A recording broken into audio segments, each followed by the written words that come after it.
मी इतके दिवस त्याच्याबद्दल गांभीर्याने विषय घेते, संयमाने घेते. फक्त हा विषय माझा वैयक्तिक नाहीये.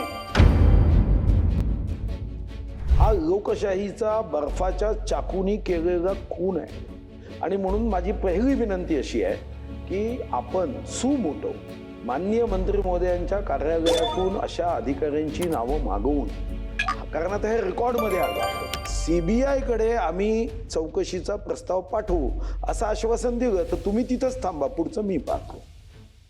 प्रभू साहेब, अधिकारी ज्या पद्धतीने, आता शब्द योग्य असेल तर ठेवा, अयोग्य असेल तर काढून टाका, ज्या माजोरगिरीने वागतात ती माजोरगिरी. हा, यांनी या सभागृहातील सर्व सदस्यांचा अपमान केलेला आहे हे समजून संबंधित अधिकाऱ्यास तात्काळ निलंबित करून सभागृहाला तात्काळ अवगत करावे.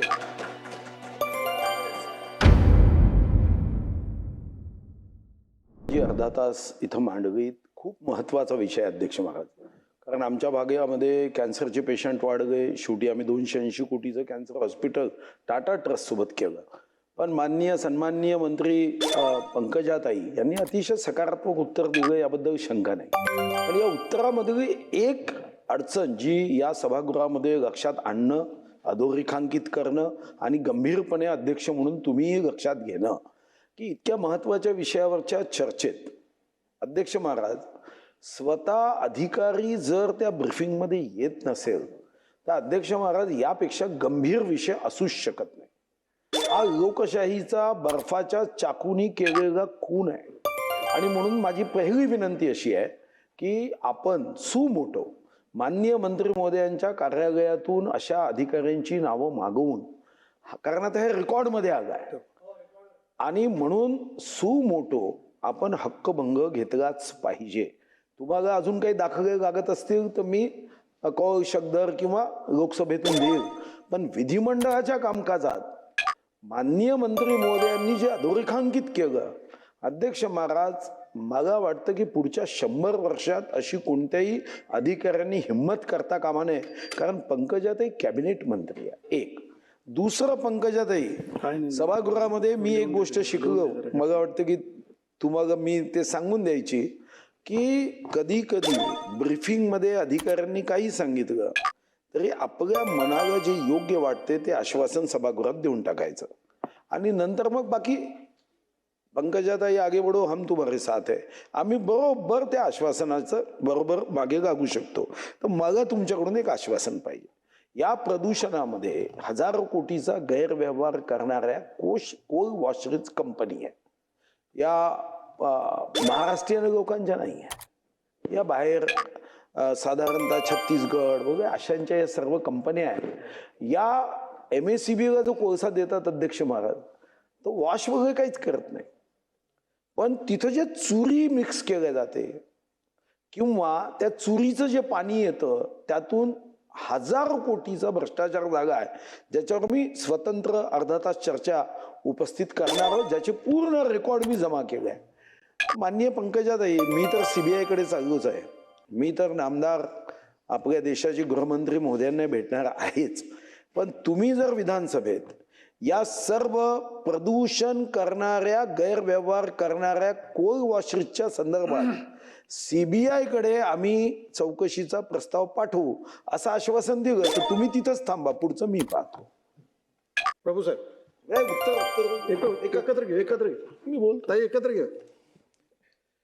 सन्माननीय ज्येष्ठ सदस्य आणि माजी मंत्री सुधीर मुनगंटीवार यांनी जो विषय या ठिकाणी मांडला त्यामध्ये एक गोष्ट गांभीर्याने घेतली पाहिजे की सदन चालू असताना माननीय मंत्री महोदय ऑन रेकॉर्ड त्यांनी जे सांगितलं की सकारात्मक उत्तर त्यांनी सन्माननीय सदस्याच्या या विषयाला दिलं. ते त्या ठिकाणी जाऊन पाणी दौरा करून जे त्यांना करता येईल त्यांच्या अधिकारात आहे ते शासनाच्या वतीने करण्यासाठी त्यांनी अतिशय गांभीर्याने सकारात्मक सगळ्या समर्थता दर्शवली.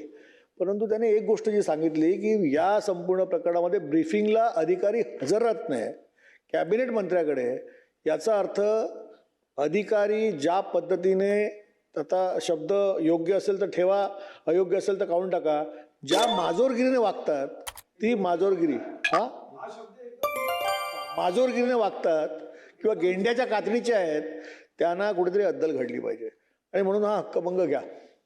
याचं कारण असं आहे की ताई कॅबिनेट मंत्री आहेत, मागच्या मंत्रिमंडळात पण त्या मंत्री होत्या, त्यांचा अनुभव आहे. गांभीर्याने एखादा विषय जर त्यांना या सभागृहामध्ये तो सोडवायचा असेल तर अधिकाऱ्यांकडनं योग्य माहिती येणं आवश्यक आहे. आणि मला एक सांगा की विधिमंडळाचं अधिवेशन असताना या सगळ्या बाबी जेव्हा आपण ब्रीफिंगसाठी तिकडे असणारे वरिष्ठ अधिकारी यांनी मोकं राहायचं असतं, कारण कधीही विधानसभेमध्ये कॉल येऊ शकतो. अशी कोणती महत्त्वाची मीटिंग होती की जे आपल्याला ब्रीफिंग न देता त्या मीटिंगला गेले? त्यांची नावं या पटलावरती आणा आणि त्यांना हक्कभंगामार्फत त्याच्यावरती कारवाई करा. अद्दल घडली पाहिजे. पुढच्या स्टेज मागच्या शाळा. आणि मी आपल्याला एवढं सांगतो की आज प्रदूषणाबद्दल ग्रामीण भागाबद्दल माननीय आमदार बोलत आहेत. मी ज्या शहराचं प्रतिनिधित्व करतोय मुंबई शहरामध्ये ताई हीच परिस्थिती आहे की आपण सकाळच्या वेळेला पहाटे 5:30, 6, 7 वाजता सूर्योदय होतो तेव्हा बघा इमारतीतून खाली बघताना त्यावेळी पूर्ण धुरकट वातावरण असतं.